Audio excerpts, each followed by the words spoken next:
There's two things we have to get out of the way before we get into the video. Number one, why am I wearing a beanie? All I can say about that is IYKYK. Secondly, in the previous episode of this series, I'm literally wearing this exact shirt. I swear I have more than 7 shirts, guys. Let's get into it. This video is what it seems. I'm talking about 5 fragrances that you probably already know. Maybe a couple of these some of you guys haven't tried yet for various reasons, but you've definitely heard of them. You've definitely heard people's opinions on them, and they're fragrances that you might call hyped. I wouldn't call them overhyped. Some people might, but if you're asking me in this video, no, these are absolutely worth the hype, the recognition, the attention, whatever have you that they receive. And the reason why I believe they deserve it is not because of what they do for you, and that is a lot of what people tie to fragrances as a product. They tie it to, what can this product do for me? That is getting compliments, lasting all day on my skin, or being super versatile, something I can wear in every situation all year round. Nothing wrong with those things. I don't believe they're quantifiable features. They're just byproducts. They're sprinkles on top. But what ultimately contributes to how I feel about a fragrance is how it smells and how it makes me feel when I'm wearing it. It affects me in a way that is chemical, that is beyond logical reason, beyond what I could actually say to you in words. And if you're asking me, that is really what wearing fragrance is all about. Ironically enough, some of the best fragrances that I love wearing in my collection are ones that I can't really get on camera and have you feel and understand why I love them. But I do my best. And it's what makes this weird you watching me talk about smells through your screen thing kind of beautiful. So with all that out the way, if for some reason you haven't tried these 5 hype fragrances that I believe are worth the hype, they will be linked in the description. So let's dive right into it. The first one up here is from the house of Dior. I don't know how readily available this is. I've heard it's been discontinued, but I don't know. I think I still see it out there. So you guys can let me know if you know for sure if this is still being produced, but I'm pretty sure it's still out there, and I will link to what I can find down in the description. This is Dior Fahrenheit Le Parfum. This fragrance has just the right amount of hype, and when you smell it, it transcends designer fragrance. This is one of those fragrances that is the reason that I don't really like to define a particular house, one whole brand, as mainstream or niche, because any brand has the capability to produce a product that is for a specific market. Even though Dior is well known and a lot of people buy their products, this fragrance is not for all of those people. This fragrance is a little polarizing. Honestly, when I first tried it years ago, I hated it. It smelled so weird to me. It just smelled like vanilla and licorice. That's all I got out of it. As my nose has matured, I can see that there's a lot more going on here. There's a beautiful nuance. It is undeniably tied to the original Dior Fahrenheit, which is based on that fresh, slightly metallic violet leaf, and definitely some leather, some sweeter nuances. And in this case, the Parfum moniker is perfectly used here. Once again, this does use the foundation of the original, but it capitalizes on some other elements that sets it apart from the original. So it is in no way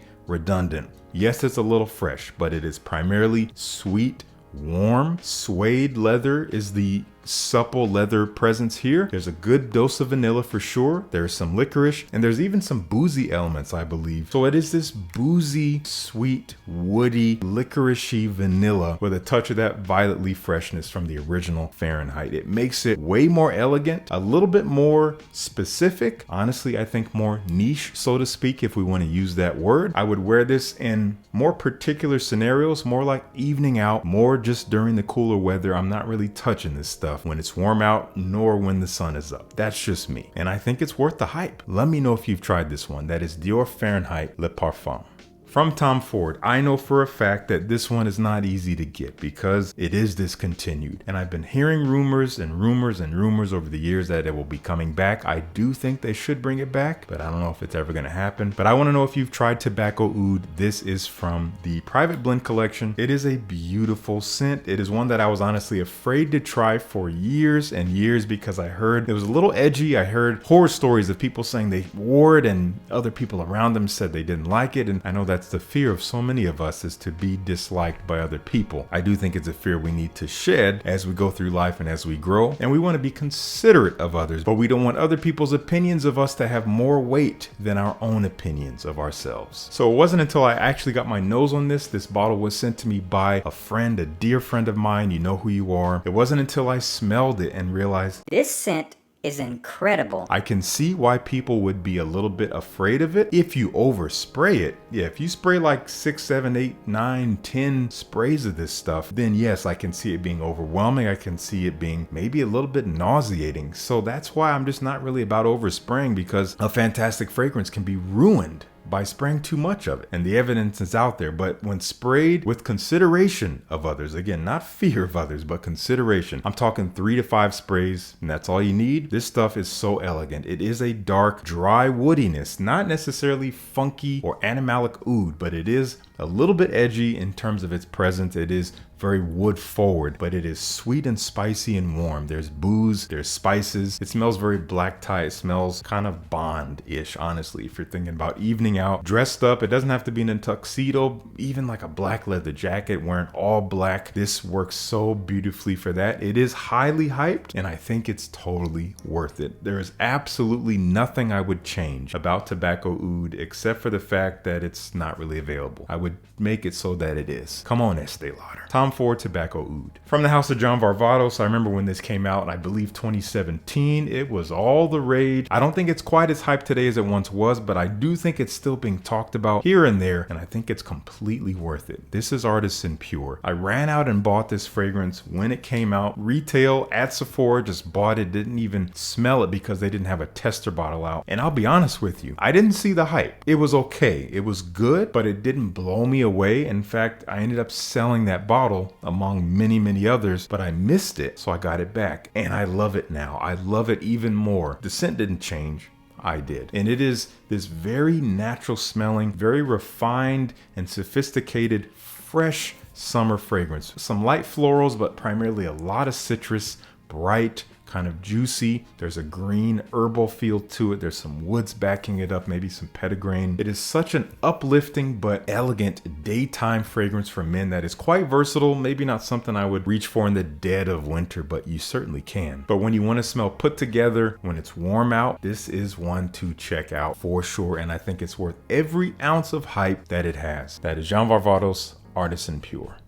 These last 2 fragrances I'm going to spray here on camera because they just simply transport me, and I'm in the mood to be transported. And this next fragrance, I do believe, is also not that easy to get. I don't know if it's necessarily discontinued, but I know it has been changed, maybe even reformulated. I hear that it doesn't perform the way it did before. Maybe the scent has been altered. I'm not sure. I recommend getting a sample of it if you can. It's all in the air around me right now. And I am lucky enough to have an older bottle. You're not going to find a bottle that looks like this unless you overpay for one on eBay or some secondhand online store. This is Timbuktu from Artisan Parfumeur. This fragrance is stunning. It is legendary. It is a timeless masterpiece. In the air right now, I am getting fresh resins, light woods. It's a little bit sweet with this green mango. I'm getting incense. I'm getting vetiver. The way it comes together is perfect. A perfect fragrance. Bertrand Duchefort did masterful work with this, and all of that I just described is still a very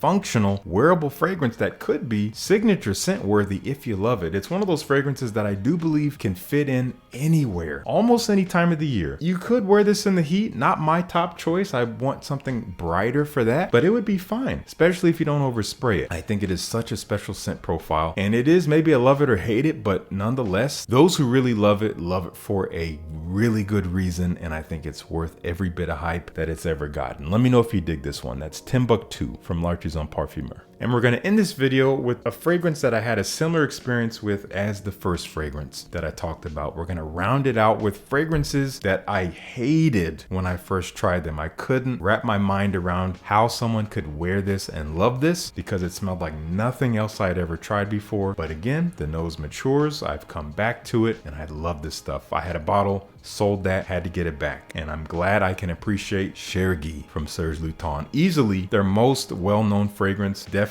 the most hyped fragrance from the house, and I think it's worth it. There is nothing else like Chergui on the market, at least that I've experienced. It is such a standout scent profile. What a blend of ingredients. It's a little strange, so you may or may not have the same experience I had when I first tried this if you are just still kind of dipping your toe, dipping your calf into more artistic, off the beaten path perfumery. This fragrance is sweet, powdery, rustic, woody in a way. There's a hay note in here. There is iris, tobacco, a little bit dry, and there's this sweet, ambery honey. It is quite rich, but I think the powderiness isn't its favor. I don't usually like powdery, but here it actually makes it a little fresher. It makes it a little bit more transparent, so it's not too dense and it's not overtly gourmand smelling. So posh. I'm not gonna pull this out in the warmth at all. I only ever think about this fragrance when it gets cold. Day or night it works. It is a little bit more upscale, but if you love it, it could be, ironically enough, a casual wear too. It's just a vibe. It's a vibe that could really meld with you if it's something that you love the smell of. So sample first. This is a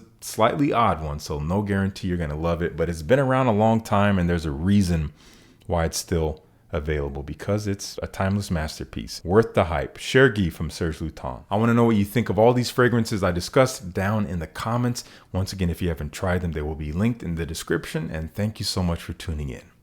Peace. I'll see you in the next one.